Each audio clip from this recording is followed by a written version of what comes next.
Shigeru Yoshioka est un jeune homme qui a toujours été conscient de son apparence pathétique, mais il a appris à s'accepter malgré le jugement sévère de la société.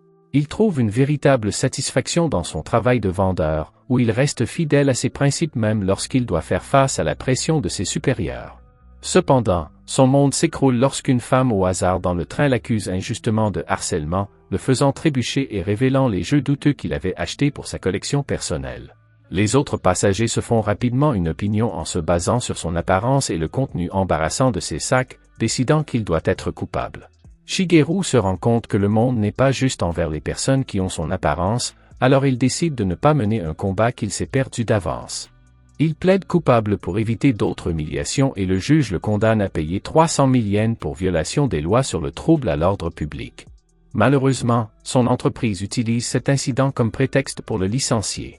Plusieurs années plus tard, la femme qui l'avait faussement accusé est arrêtée pour avoir pris pour cible à plusieurs reprises des personnes en raison de leur apparence. Mais en raison de son âge, la femme n'est condamnée qu'à une peine de probation. Shigeru est déçu par les conséquences minimes infligées à la femme, mais il ne peut rien faire pour changer le résultat. Son estime de soi est désormais au plus bas et il est resté sans emploi pendant 6 ans, survivant grâce au soutien financier de ses parents après avoir épuisé ses économies.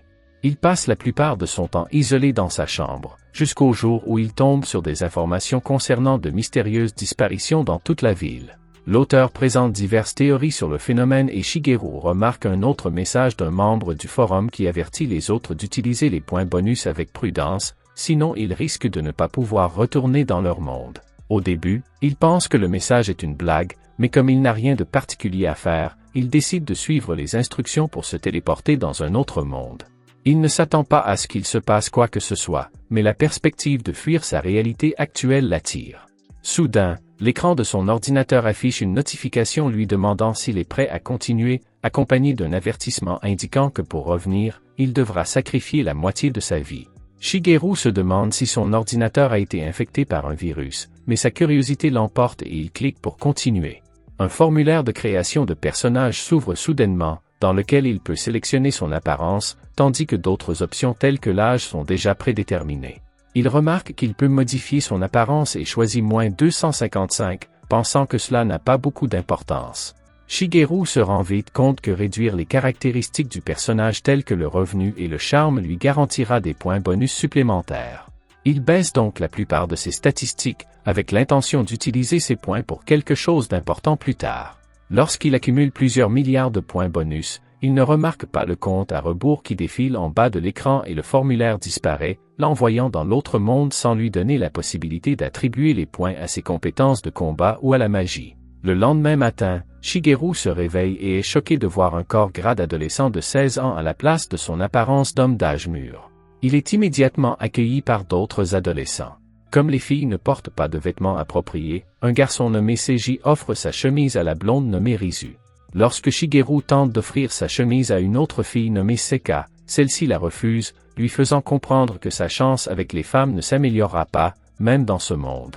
Tout le monde discute de la façon dont ils naviguaient sur Internet lorsque le mystérieux message les a conduits là. Shigeru observe Seiji qui discute facilement avec les filles et, comme il n'a aucun intérêt à se faire des amis, il se dirige vers le tiroir pour chercher des objets utiles. Il trouve une pièce de monnaie, mais celle-ci disparaît comme par magie lorsqu'il essaie de la ramasser, lui rappelant qu'il a fixé son revenu à 0. Tout le monde commence à ramasser tout ce qu'il peut trouver d'utile et à partager équitablement entre eux. Shigeru suppose que les vêtements ne lui iront pas bien en raison de sa corpulence. Mais à sa grande surprise, les vêtements lui vont parfaitement, ce qui leur fait comprendre que c'est l'une des caractéristiques magiques de ce monde. Malheureusement, ils n'ont que cette pièce au total, ce qui les amène à se demander si quelqu'un en a pris une. Seiji demande à Shigeru, qui est déçu qu'il l'ait automatiquement pris pour un voleur. Il sait qu'il ne peut pas recevoir d'argent de toute façon, alors il décide de laisser les pièces aux autres. Alors que Seka pense qu'il a été distrait par les filles et qu'il ne s'est pas bien concentré sur la recherche des pièces, Shigeru suggère qu'au lieu des pièces, il devrait lui laisser la hache.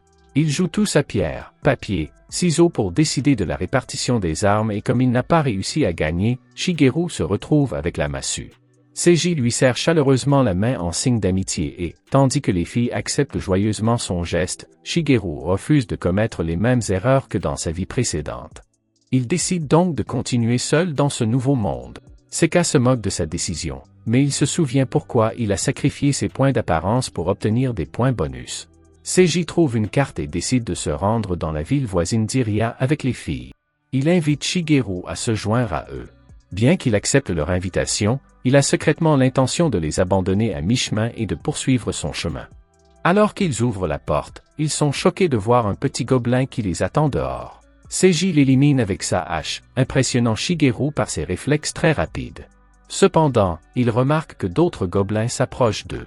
Seiji se révèle être un leader extraordinaire, élaborant rapidement un plan de bataille et disant à Rizu de couvrir le côté droit pendant qu'il couvre le côté gauche, car ils ont tous deux des armes de mêlée utiles dans les combats rapprochés.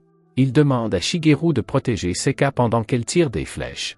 Shigeru n'arrive pas à croire que Seiji, qui se disait timide quelques instants auparavant, les dirige maintenant avec autant d'assurance. Ils parviennent à éliminer plusieurs gobelins tandis que Seka a même du mal à tendre la corde de son arc, ce qui amène Shigeru à se demander pourquoi elle a choisi l'arc comme arme. Alors qu'il s'apprête à rejoindre la bataille, un gobelin le frappe dans le dos. Shigeru se prépare avec assurance à combattre, mais le coup porté à la tête du gobelin n'a aucun effet, et celui-ci contre-attaque en le frappant aux jambes. Shigeru se demande pourquoi il est si impuissant, puis se souvient qu'il a épuisé son temps lors de la création de son personnage et qu'il n'a donc pas pu attribuer de points bonus à aucune compétence, ce qui signifie qu'il n'a aucune compétence spéciale. Il décide de saisir fermement sa masse et de passer toute sa frustration sur le gobelin, qu'il bat et dont il augmente instantanément le niveau, atteignant le niveau 31.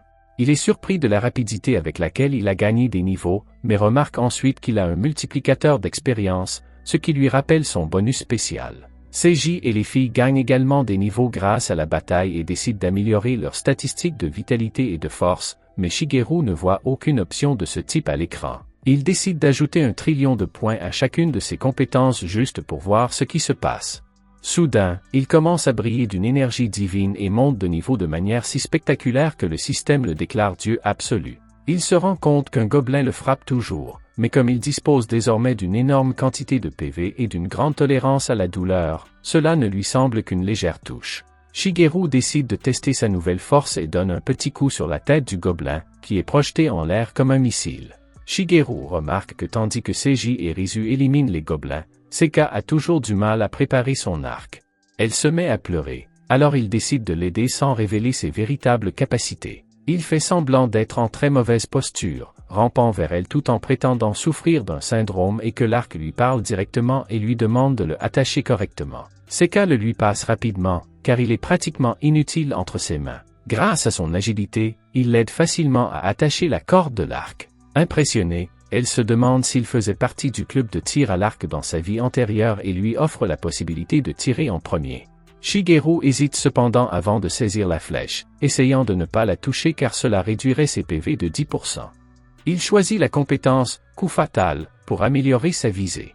Quand il tire, la flèche vole très haut, lui faisant penser qu'il a complètement raté la cible. Cependant, un gigantesque dragon de foudre descend sur Terre, éliminant plusieurs gobelins et laissant tout le monde sous le choc. Seka se demande ce qui vient de se passer et il invente une excuse en disant qu'il était vraiment au club de tir à l'arc, ce qu'elle croit sans hésiter. Alors que d'autres gobelins commencent à s'approcher de leur position, Seiji lui demande de les couvrir, mais Seka commence à tirer des flèches au hasard qui passent juste au-dessus de la tête des gobelins. Seiji comprend qu'ils devront gérer la situation seuls. Seka est déçu de ne pas avoir pu les aider efficacement et finit rapidement ses flèches, alors Shigeru décide d'en fabriquer de nouvelles pour elle et lui dit qu'elles sont tombées à proximité. Malheureusement, elle répète la même erreur et commence à lancer ses flèches de manière inconsidérée, manquant une fois de plus toutes ses cibles. Heureusement, Shigeru et Rizu parviennent à éliminer tous les gobelins restants, et ils peuvent poursuivre leur voyage. Shigeru décide de rester avec eux jusqu'à ce qu'ils atteignent leur destination. Quelques heures plus tard, le groupe arrive rapidement en ville. En suivant les indications de la carte, ils remarquent immédiatement un restaurant, ce qui les rend heureux de trouver un fast-food familier dans ce monde. Alors que tout le monde entre avec enthousiasme, Shigeru décide de partir, pensant qu'il doit conserver son mode de vie solitaire. Il arrive bientôt à une fontaine où il a faim et aperçoit un chat, pensant qu'ils sont tous deux seuls au monde. Il essaie de caresser l'animal, mais s'arrête, se rappelant que s'il s'agit d'une femelle, il perdra 10% de ses PV chaque seconde en raison de son charisme réduit. Seka arrive soudainement à la fontaine, l'effrayant et le faisant tomber dans l'eau. Elle s'agite en lui offrant un hamburger, disant que c'est un signe de gratitude pour l'avoir aidé un peu plus tôt. L'estomac de Shigeru grogne bruyamment et elle comprend qu'il est pauvre et qu'il n'a pas les moyens de se nourrir. Cependant, pendant l'échange, il effleure accidentellement son doigt, recevant une décharge électrique qui réduit ses points de santé, tandis que le hamburger s'écrase contre le mur. Shigeru se rend compte qu'il a subi 58 billions de points de dégâts lors de ce bref contact. Il remarque que Seka pleure, pensant qu'il a refusé son cadeau. Shigeru décide d'utiliser ses compétences en communication d'entreprise acquises dans son monde précédent et lui dit qu'elle est si belle que ses mains tremblaient, mais qu'il aurait quand même volontiers mangé ce hamburger. Cependant, Seka lui donne l'autre hamburger en s'excusant de l'avoir rendu si nerveux. Il comprend que c'est son déjeuner, mais elle le rassure en lui disant que ce n'est pas grave, car elle est riche. Shigeru mange joyeusement le hamburger et pense qu'il a une dette envers elle.